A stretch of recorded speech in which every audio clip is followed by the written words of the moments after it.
여기까지 가는 자체가 힘들다 이거.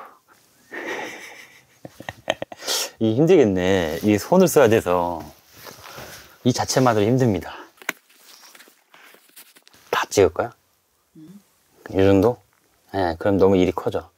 굉장히 힘듭니다. 이 정도만 찍읍시다.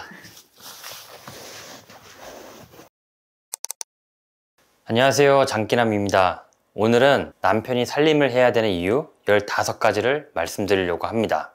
특히 임산부와 함께 할 때 남편이 더 살림을 하면 좋은데, 오늘은 제가 임산부 입장이 돼서 임산부 체험복을 입고 살림을 왜 해야 되는지 실질적으로 살림을 하면서 설명을 드리도록 하겠습니다.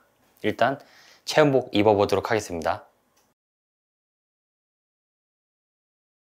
이 임산부 체험복은 한 7, 8개월 임산부일 때 형태로 만들었다고 하고, 무게는 한 7kg 정도 된다고 합니다.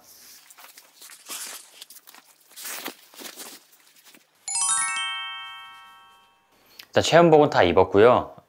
뭔가 묵직한 느낌이 듭니다. 이 묵직한 느낌에서는 기본적인 살림하기 되게 힘들 거예요. 근데 제가 임산부의 아내하고 함께 하면서 느낀 거는, 일단 첫 번째로 몸을 쓰는 살림을 하기 이전에 산부인과를 왔다 갔다 하면서 머릿속에 스트레스가 많습니다. 산부인과 다니면서 임당검사, 각종 산전검사 등을 하게 되면은 당일날에 결과가 나오는 것도 있지만 당일날에 결과가 안 나는 경우도 꽤 있더라고요. 당일날 결과 안 나온 상태에서 집에 왔을 때 살림이 손에 잡힐 리가 없다고 봅니다.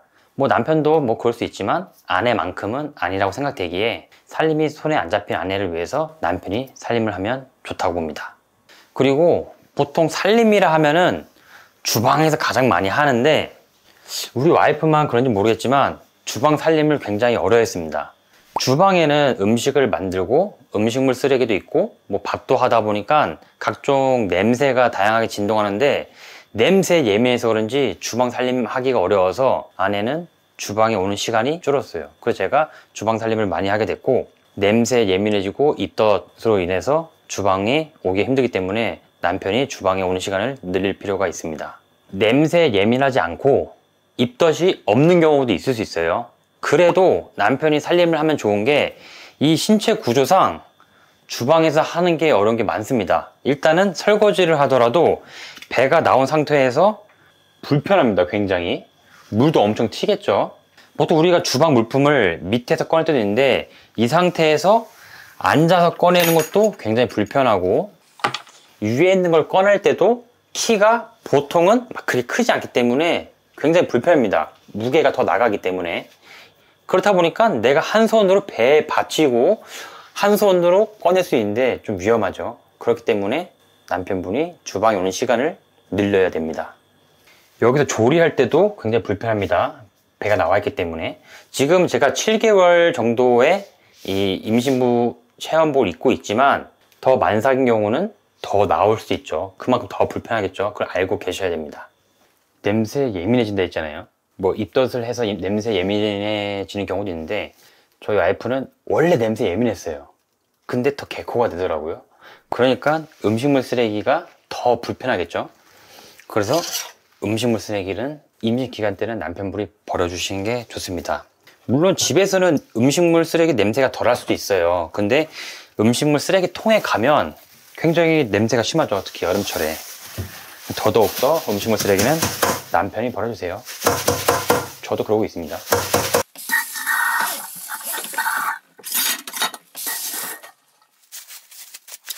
좀 더 나가면서 버리겠습니다. 이 상태 나가긴 조금 부끄러워서. 보통 살림 중에 우리가 세탁은 매주 격일마다 하기 때문에 생각보다 이 세탁에 쏟는 시간이 많습니다. 저희 집은 그나마 다행인 건 드럼 세탁기와 건조기가 맞붙어 있어서 동선이 짧은데, 통돌이 세탁기나 건조기가 좀 더 멀리 있으면 굉장히 불편해요. 일단 저희 집 기준으로 말씀드리면, 일단 여기서 세탁물을 꺼내야겠죠. 이 앉는 자세부터 이미 힘듭니다. 이 상태에서 문을 열고 세탁물을 꺼내서 건조기에 올려야 되는데, 이 키가 좀 작으면 건조기에 세탁물 넣기가 꽤 힘듭니다. 그리고 건조기가 다 돌아간 다음에 안쪽까지 있는 세탁물 꺼내기도 힘들고요.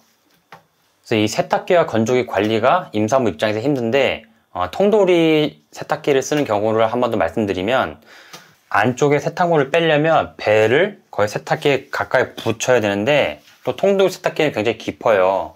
그렇다 보니까 임산부 입장에서는 특히나 통돌 세탁기가 굉장히 쓰기 어려워요. 그리고 통돌이 세탁기가 있는 집 같은 경우에 보통 건조기를 세탁기 근처에 안 두는 경우도 있단 말이에요. 그럼 건조기가 뭐 다른 방이나 세탁기가 좀 더 멀리 떨어져 있으면 세탁물을 들고 건조기까지 가는 동선이 꽤 힘들겠죠. 이 걷는 자체가 힘들다는 거예요. 거기까지 걸어가는 게. 이 걸어가는 거를 말이 나와서 또 말씀드리면 임산부가 이 걷는 하나의 행동 자체 하는 게 굉장히 힘들어요. 제가 와이프랑 지금 이제 임신 37주 차에 접어드는데 1주차부터 37주차까지 걷는 걸음의 속도와 걸음걸이와 에너지 소모가 달라지는 거를 실시간으로 봤거든요. 걷는 것 자체가 힘든데 어떻게 이런 세탁과 건조기 일반적인 살림을 할 수 있겠어요. 그렇기 때문에 걷는 게 힘들다는 거를 알아주시고 살림을 같이 해야겠다라는 생각을 머릿속 한편에 갖고 계시면 좋겠습니다. 지금 여기 세탁실에 나와 있으니까 분리수거도 한번 설명드릴게요. 이제 2인 가구에서 3인 가구로 넘어가는 단계잖아요. 임신했을 때. 그럼 그만큼 먹고 분리수거할 것들이 굉장히 많아져요. 또 임산부 용품들이나 이제 육아정비 용품을 갖고 있게 되면 굉장히 쓰레기 많이 나오거든요. 평소 2인 가구 때도 분리수거하기 힘들었지만 3인 가구가 되는 순간 분리수거 양이 굉장히 많아져요. 그러면 임산부 입장에서 이 많은 양의 분리배출을 하러 가기 힘들겠죠. 그렇기 때문에 분리배출도 신경 써서 남편분이 해주셔야 됩니다. 저희 집 안방인데요.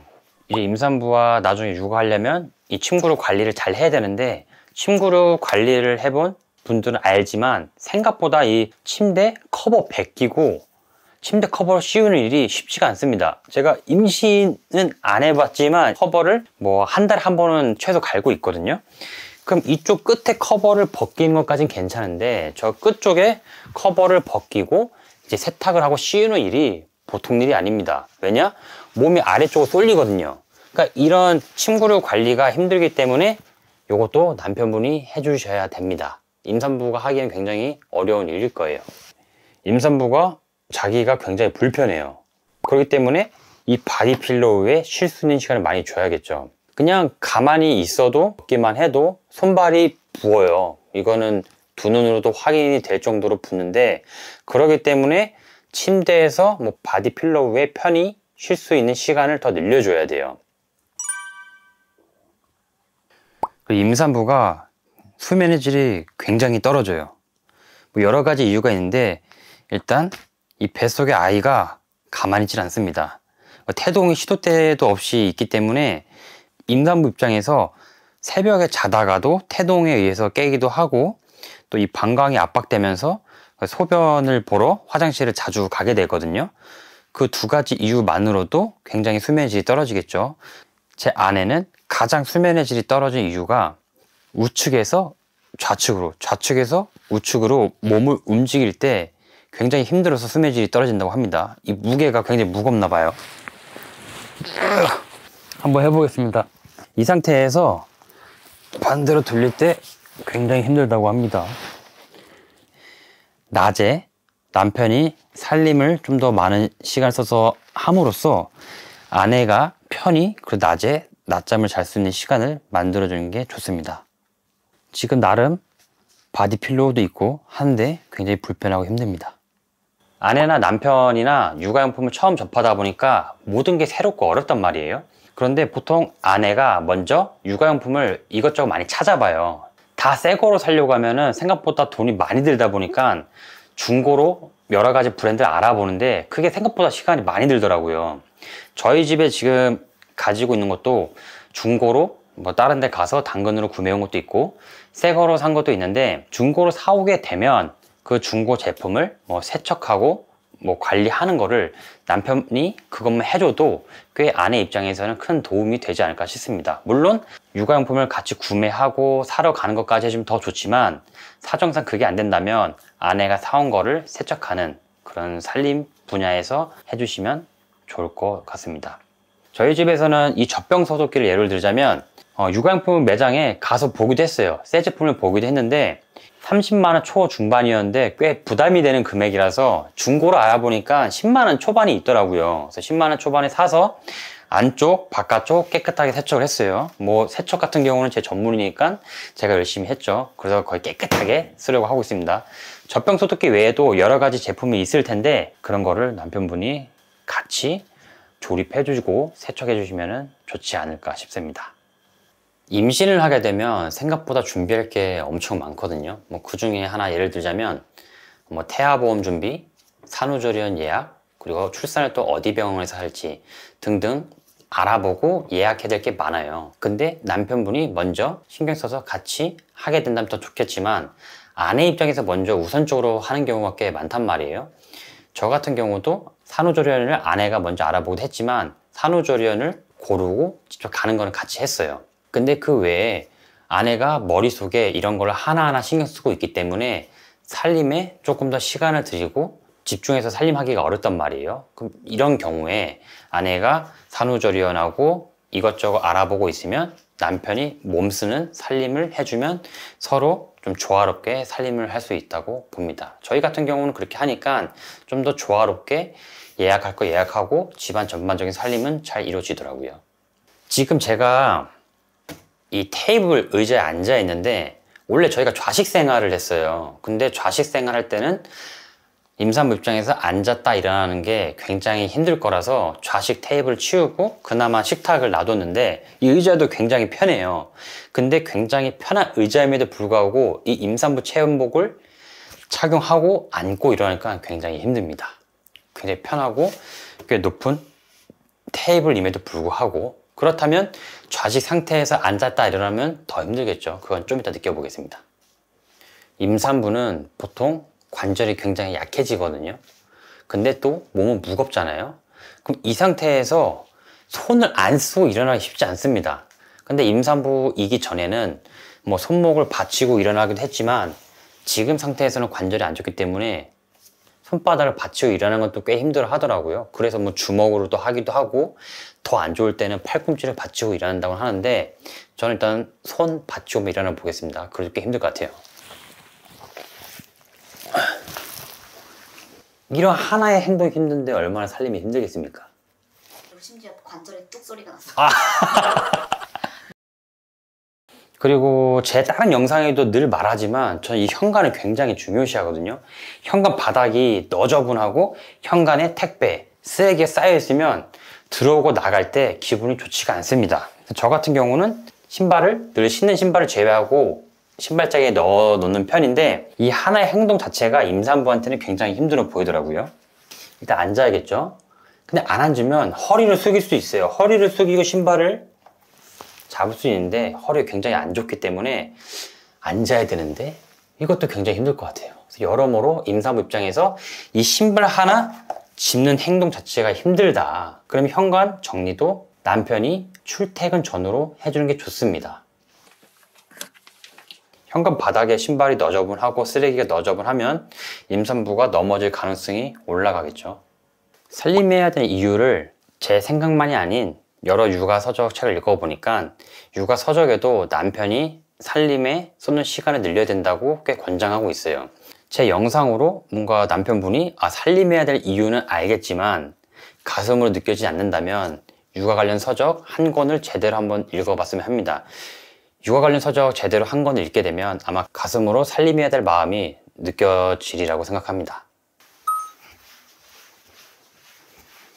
마지막으로 하나 더 말씀드릴 게 있는데요. 남편 입장에서 아내가 임신하면 제가 살림을 돕겠습니다 라는 생각을 가지고 있는 분들이 계신데 저는 굉장히 큰 착각이라고 봅니다. 아내분이 임신했을 때 평소 안 하던 살림을 과연 할 수 있을까요? 임신했을 때가 아니라 최대한 빠르면 빠를수록 살림을 먼저 시작하는 게 좋습니다. 제일 좋은 건 신혼 초 때부터 아내와 같이 살림의 밸런스를 맞춰가는 게 좋습니다. 아내는 어떤 부분의 살림을 어려워하는지, 나는 어떤 살림을 조금 더 재밌게 잘 하는지를 아내하고 맞춰가면서 하게 되면 이 살림이라는 게 손에 있고 아내가 임신했을 때 좀 더 살림을 요령껏 같이 할 수 있게 됩니다. 살림을 빨리 시작하면 좋습니다.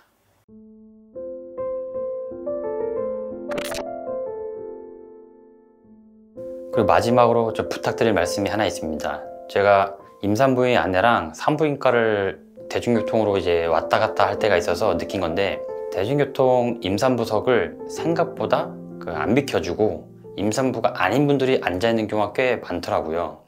임산부가 아닌데 핸드폰을 계속 하고 있거나 주무시고 계시면 임산부 입장에서 꽤 난처합니다. 앉아 계신 경우에 주위에 임산부가 있는 건 아닌지 수시로 좀 봐주셨으면 합니다. 그러면 임산부 입장에서 꽤 큰 도움이 되리라고 생각합니다. 제가 이제 살림에 대해서 좀 중요한 점을 말씀드리는데, 이 영상으로 전달드리는 거는 좀 한계가 있을 것 같아서 제 책으로도 썼습니다.